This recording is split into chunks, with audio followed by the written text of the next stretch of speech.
Good day everyone, and today we will discuss about the context of text development. Context of text development have two types, which are hypertext and intertext. So, before we discuss about the two types of context of text development, we will identify first what is context. So, being a critical reader also involves understanding that texts are always developed with a certain context. A text is neither written nor read in a vacuum. Its meaning and interpretation are affected by a given set of circumstances. So, being a critical reader means understanding that every text is created in a specific situation or context. A text is not written or read in isolation. Its meaning and how people understand it depend on different factors such as who wrote it, when and where it was written, why it was written, and who is reading it. So, to fully understand a text, you should think about the background and circumstances around it, not just the words on the page.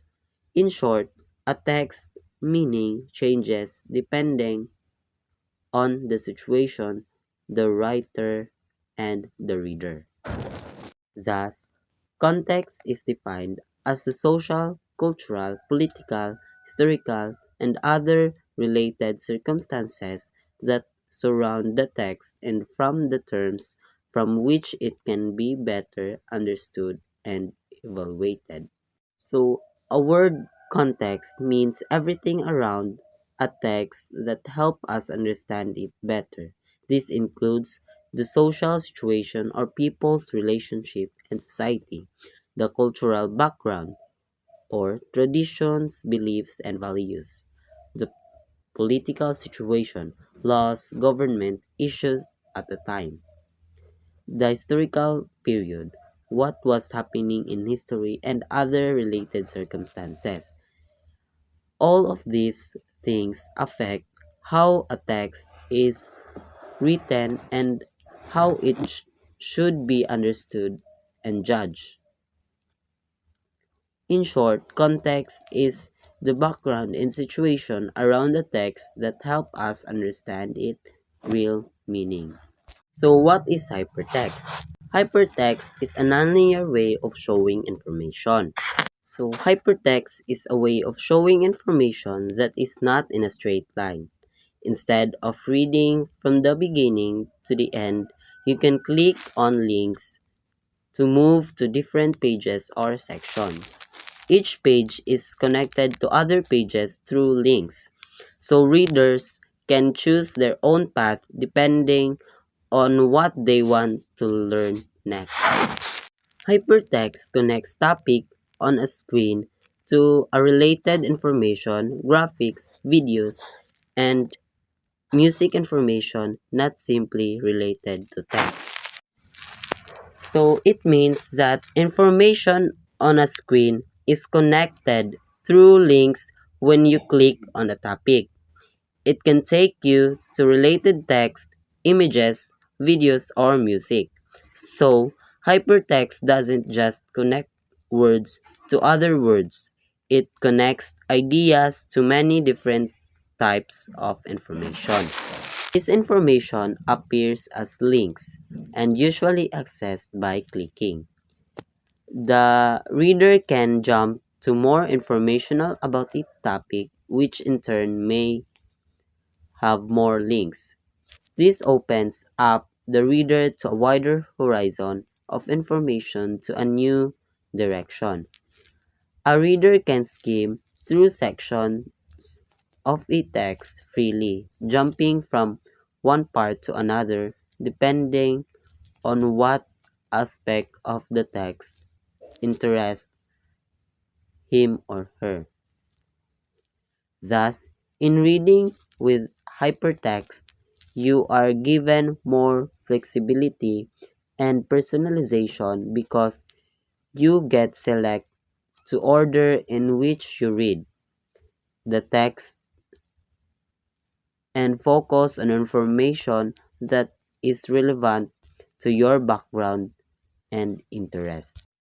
This information appears as links that you can click. When you click a link, you can jump to more information about the topic, and those pages may contain even more links.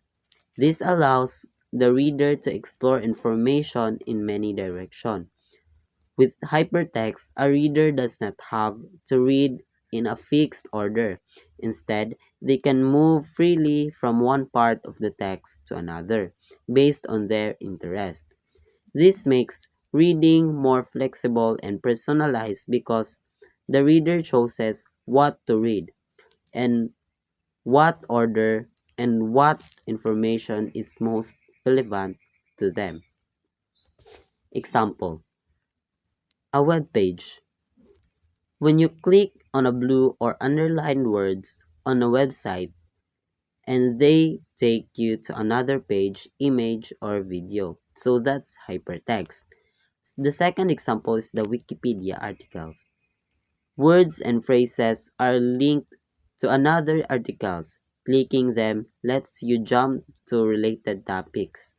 So that's a hypertext. So in short, clicking on highlighted words in a web page that takes you to more information is an example of hypertext. So in short, hypertext lets you jump from one piece of information to another using links instead of reading in one fixed order. So, I will discuss what is intertext. Intertext refers to the relationship between different texts, where one text makes reference to quotes, adopt, or influenced by another. It recognizes that no text exists in isolation. Authors often draw on existing works to add meaning, create connections, or engage with cultural or literary traditions. Examples of intertext. Citations.